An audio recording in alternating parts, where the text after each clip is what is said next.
You are not alone struggling in this world, everyone is struggling for success.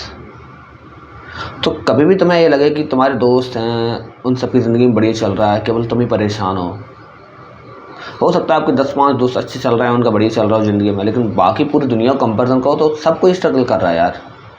दुनिया के बड़े बड़े CEO, बड़े बड़े बिलियनर, सब कोई स्ट्रगल कर रहा है यार। देखो दुनिया में सिर्फ 3200 बिलियनर है, ठीक है। आप सोच सकते हो कि कितना छोटा पोर्शन है दुनिया की, वर्ल्ड की पॉपुलेशन का जो बिलियनर है।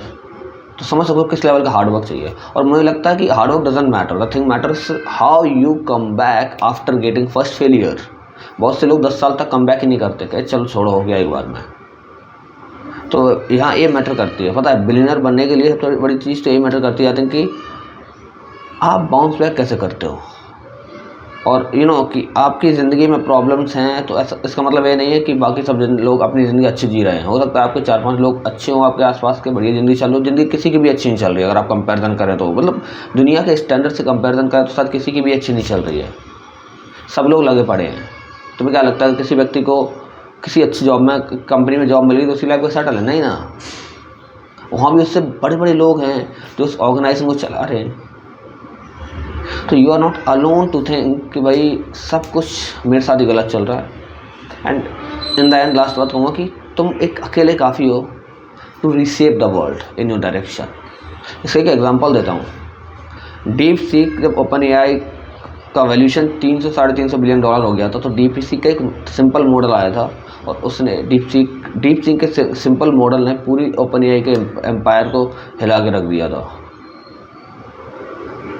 सिर्फ एक को फाउंडर था, उसकी नेटवर्क भी डीपसीक के लॉन्च होने से पहले कुछ नहीं थी, और उसके जैसे ही डीपसीक की सक्सेस के बाद उसकी नेटवर्क तुरंत बिलियनर बन गया रातों रात।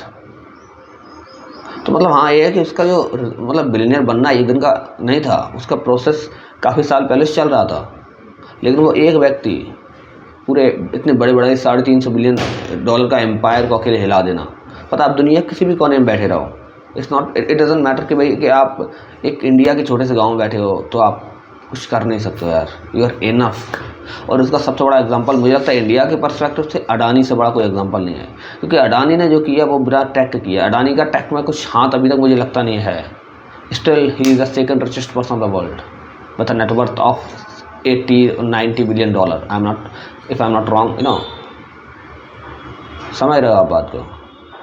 कि ज़िंदगी में देखो स्ट्रगल नहीं होगा तो शायद लगता है कि आप वो 0.01% बिलियनर्स की 3200 लोगों की लिस्ट है उसमें कभी नहीं आ पाओगे आप। और स्ट्रगल आप सोचो कि 2-4 साल का नहीं होना चाहिए, ज़िंदगी भर का होना चाहिए।